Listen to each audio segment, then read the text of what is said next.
In June 2011, in this small town in North Dakota, 6 cows wandered into the land owned by Rodney Brozart. When the owner of the cows went to retrieve them, Brozart refused to give them up and said that the cows were now his.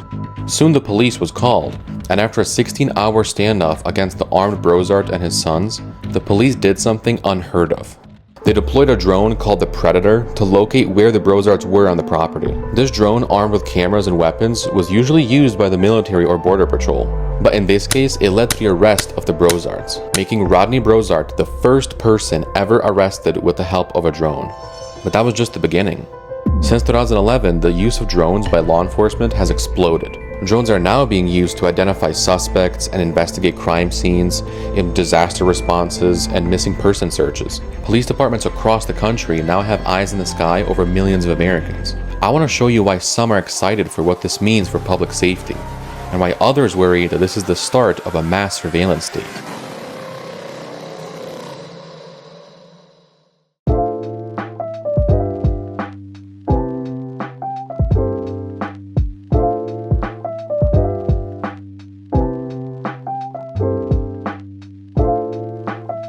So the top dog of the drone industry is by far DJI. They make most of the drones that we use to film cool drone shots like this.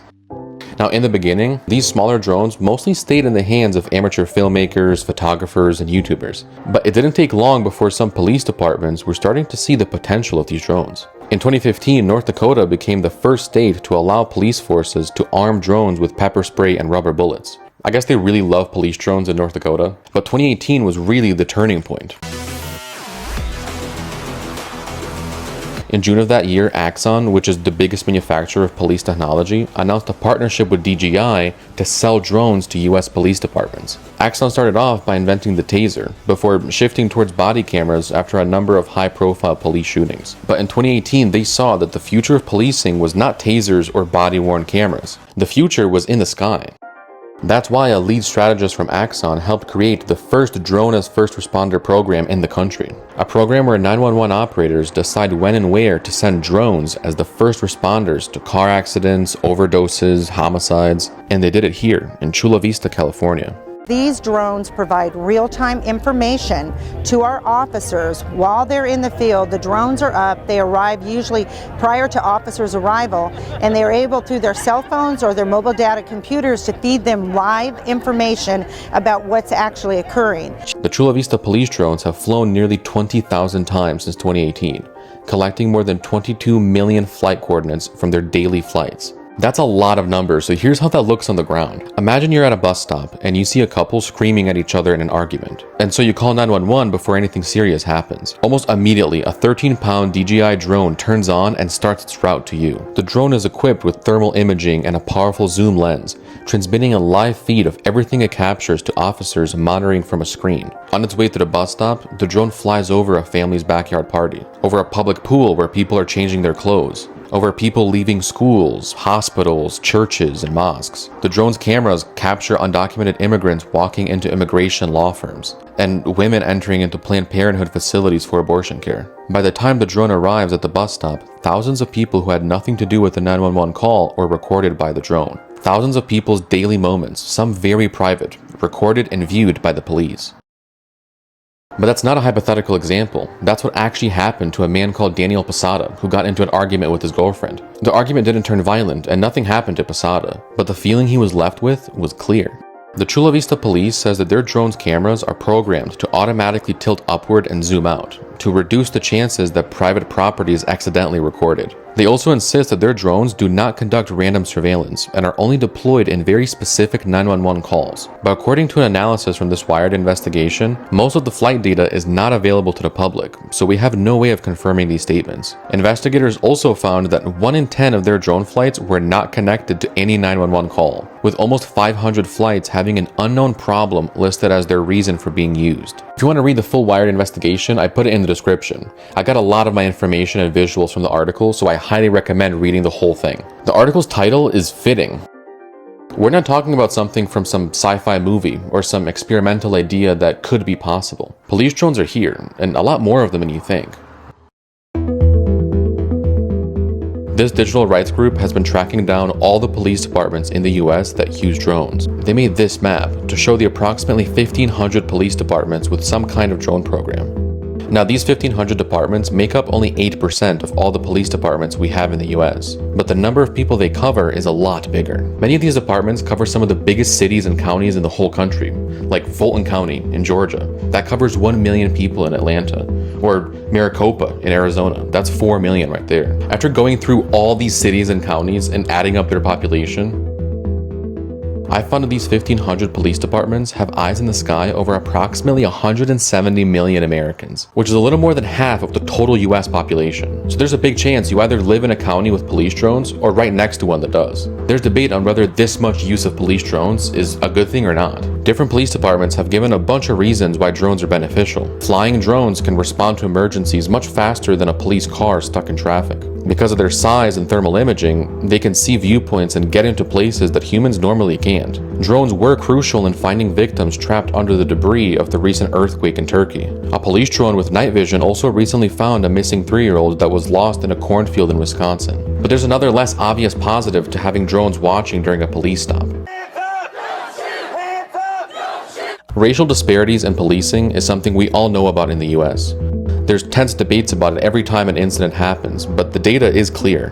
Black men are more likely to be stopped by police, more likely to be subjected to non-lethal force, like being pushed, handcuffed, or arrested, and more likely to be shot and killed by officers. There's also studies that suggest that black men and the police officers they encounter are both seen as threatening to each other. This leads to tension and increased aggression between the two demographics. Having a drone above the police encounter, watching the whole encounter, could bring down the tension.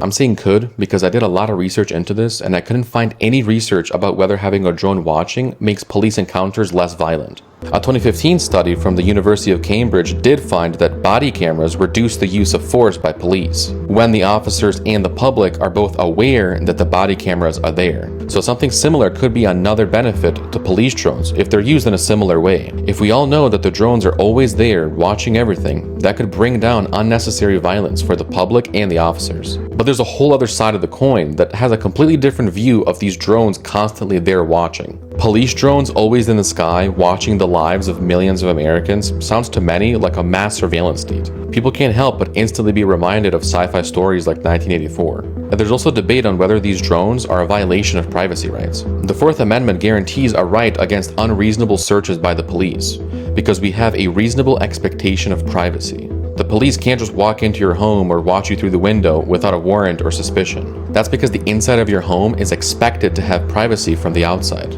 But it gets a bit murky when you're looking above the house. Is the airspace above your property private or public? This case from 1989 tried to answer that question. After the police received the tip that a man called Michael Riley was growing marijuana in his greenhouse, they used a helicopter to look above the open roof of the greenhouse to confirm that he was, without ever getting a search warrant. Riley was found guilty but appealed, arguing that the aerial search violated his reasonable expectation of privacy. After back and forth appeals, his case made it all the way up to the Supreme Court, which decided that police officers do not need a warrant to observe an individual's property from the sky.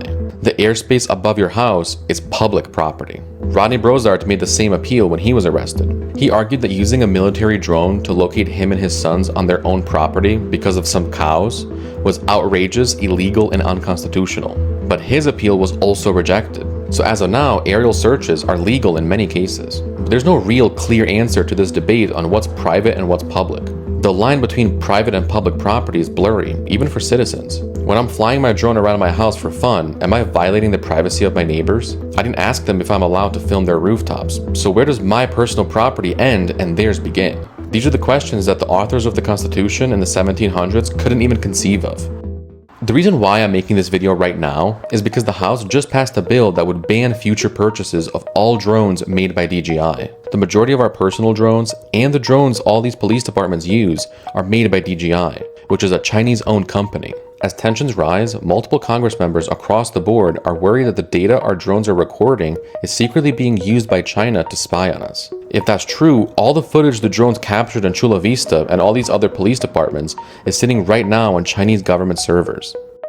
DJI says that they don't share data with the Chinese government, and the House bill hasn't been signed by the Senate yet, but the momentum for a ban is growing. The Chinese Communist Party is working to undermine American sovereignty by forcing Americans to rely and depend on unsecure communist Chinese technology. Whether the data is on Chinese government servers or not, many are just as scared of it ending up on American servers. There's an uncomfortable feeling for many that police drones have made our already vague right to privacy even more blurry, creating a mass surveillance system that's watching more than half the country. When I got my drone, it was just to make some fun drone shots for this channel. But this drone is part of a much bigger discussion over our privacy rights, our legal and police systems, and national security. As this technology gets used by more and more police departments, we'll have to start questioning whether the old way of doing things still works. The future of policing is in the sky.